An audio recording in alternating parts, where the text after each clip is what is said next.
The Facebook story out today in the Wall Street Journal, the headline is Facebook knows Instagram, it's the same company, is toxic for teen girls.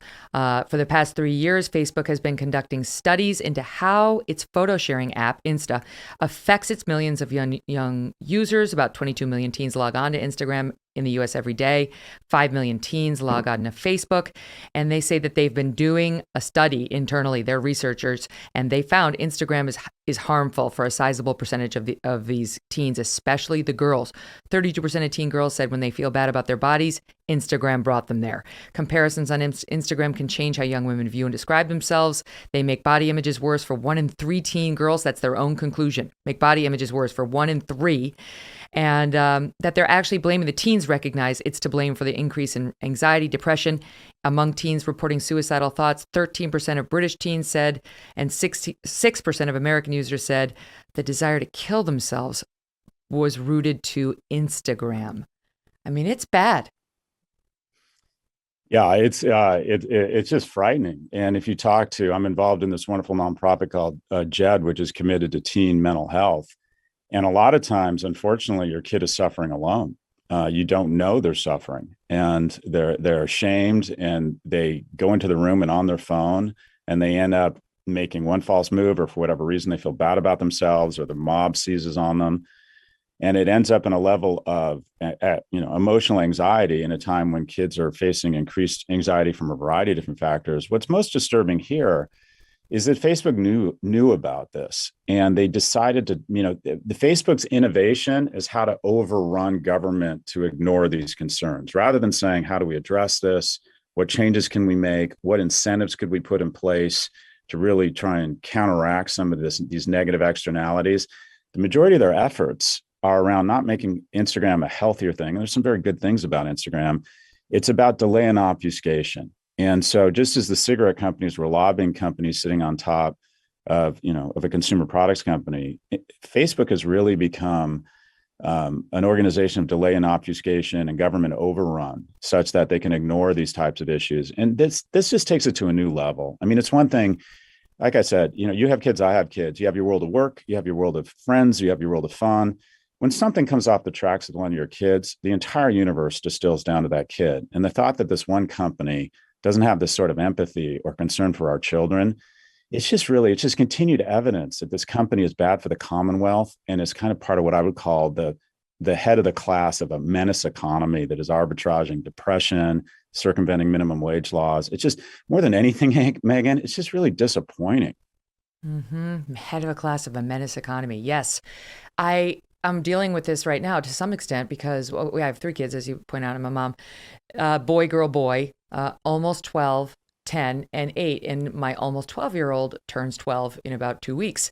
And years ago, when he started pressuring me for a phone, right? Because all these kids have phones. And when can I have a phone? My husband and I were like, oh, when you're 12.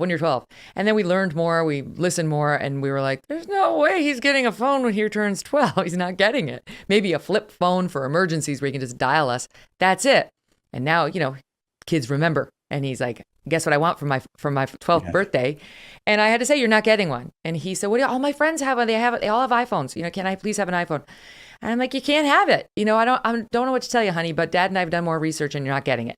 He's disappointed. But what do you think? As a dad of 2 kids who's been watching this industry very closely, do we get our kids phones? Do we let them have social media? Because of course their reaction is every single one of my friends has both.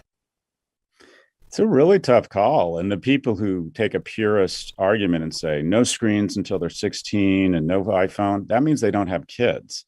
Right. Because what you recognize is, it sounds terrible, but at some point you want time for your own screen time. And then also it's balancing the very real negative impacts of kids on their phones, and specifically the social media platforms. And for some of the problems we referenced before, it's balancing that versus them being ostracized, because there are some positive things. My sons play video games and they do a lot of their socialization that way. Yeah.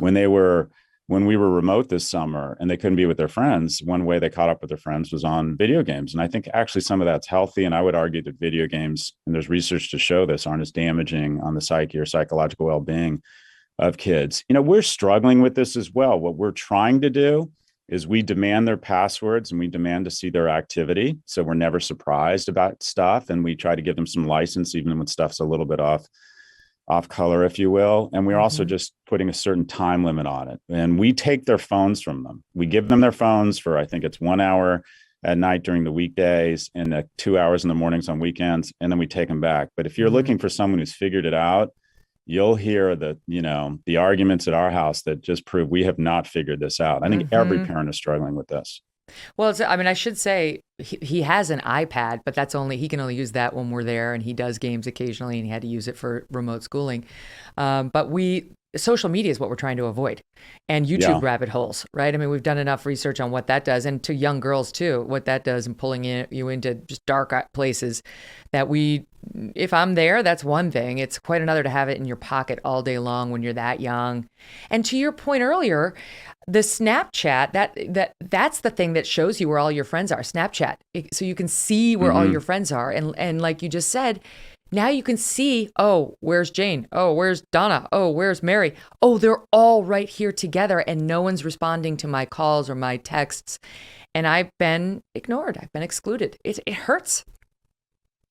Yeah. And the question is, I don't know if the answer is just to keep them off it. I think it's some of it does fall to us to teach them good values. We gave our son a phone at about 13.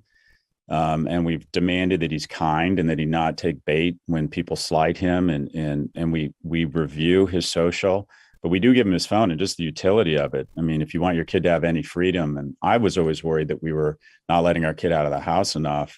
I used to leave at the age of 7 or 8, and my mom would say be home by 10, and that was about it. Same.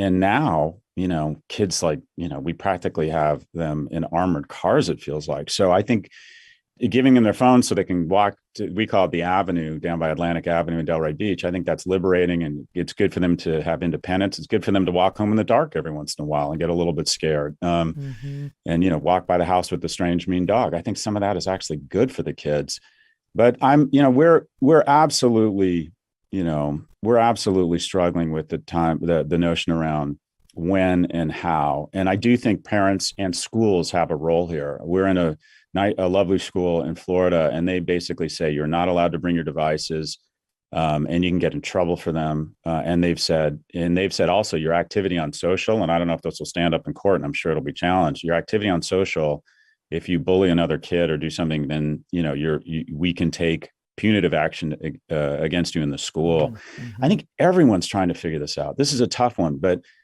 what we have to realize is that the company's not going to figure it out. They're going to continue to manufacture this stuff.